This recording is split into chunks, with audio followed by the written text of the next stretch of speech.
इस क्वेश्चन में कई बच्चे कंफ्यूज होते हैं कि अप्लाई क्या करना है। पहली बात तो देखो, इसमें ग्रेजिंग इमरजेंस है। कॉइन से अगर लाइट रे आइस तक पहुंचनी है तो ऐसा जाके लाइट को, और ग्रेजिंग इमरजेंस मतलब दोनों सरफेस को टच करते हुए जाना चाहिए।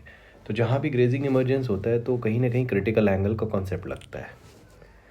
दूसरी बात, मान लो आपको क्रिटिकल एंगल क्लिक नहीं भी करता है तो स्नेल्स लॉ पता है अपने को कि sine I upon sine R हम लोग लगा सकते हैं। नाउ अब कुछ बच्चों को ये कन्फ्यूज़न आएगा कि यहाँ पे लीस्ट रिफ्रैक्टिव इंडेक्स क्यों लिखा है।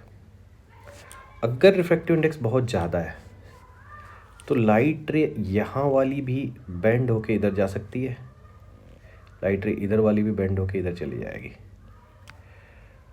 और अगर रिफ्रैक्टिव इंडेक्स से थोड़ा सा कम है तो लाइट रे यहाँ वाली थोड़ी कम बेंड होके यहाँ जाएगी। क्योंकि देखो, इस लाइट रे को ज़्यादा बेंडिंग की ज़रूरत थी इसको, क्योंकि ये यहाँ से जाती हुई लाइट रे इधर जाती हुई लाइट रे इतनी बेंड हो गई, इसको थोड़ी कम ज़रूरत थी, इतनी बेंड हुई है। तो जब आप लीस्ट रिफ्रैक्टिव इंडेक्स लोगे तो सबसे कम बेंडिंग होगी। सबसे कम बेंडिंग कौन सी वाली लाइट रे की होगी? जो लाइट रे यहाँ जा रही है। ठीक है, इसलिए यहाँ पे पूछते हैं लीस्ट रिफ्रैक्टिव इंडेक्स वाला केस आप लोग बताओ। नाउ यहाँ अगेन है तो ये इजी सा क्वेश्चन, बट कन्फ्यूज़न इसमें बहुत सारे होते हैं। अगेन बच्चों का एक कन्फ्यूज़न आता है कि यहाँ आई लेना क्या है। ठीक है, ये लाइन थोड़ी लेफ्ट में ड्रॉ होगी। बच्चों का ये कन्फ्यूज़न आता है कि बेसिकली इसमें एंगल ऑफ इंसिडेंस कौन सा लेना है। ठीक है, तो आप देखो, आप पहले तो ये समझो कि आप एंगल ऑफ रिफ्रैक्शन कहाँ से मेज़र कर रहे हो। इस नॉर्मल से, ये है नॉर्मल आपका, है ना, ये वाला नॉर्मल है आपका। तो भाई अगर ये आर है तो आई इधर ही तो होगा। ठीक है, क्योंकि कुछ बच्चों को लगता है ये आई क्यों नहीं हो सकता है। ठीक है, तो आप अगर ध्यान से देखो, जहाँ से जिस नॉर्मल से आप आर मेज़र कर रहे हो आई भी तो वहीं से मेज़र होगा। तो ये आई की वैल्यू मुझे चाहिए। नाउ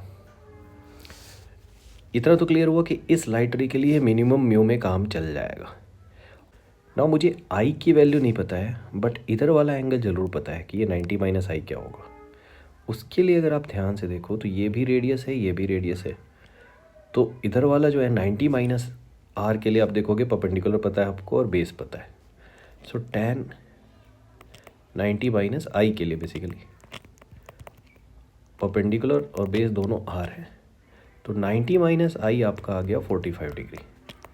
तो वो तो ऐसे भी पता है आपको कि दो, अगर ये दोनों रेडियस है तो ये पक्का 45 ही आता है। बट इन्हें अगर किसी को नहीं पता हो तो उसके लिए अब ये 45 है तो आई की वैल्यू भी क्या हो गई 45। Now you just have to apply sine I upon sine R, और यहाँ से जो म्यू आएगा।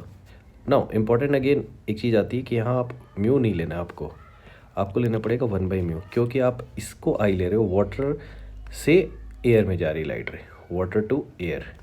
तो यहाँ आप लिखते हो μ2 upon μ1। So μ2 is 1, μ1 is mu.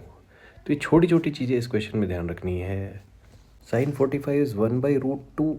सो इसकी वैल्यू आ गई 1/μ के इक्वल, सो म्यू इज़ √2।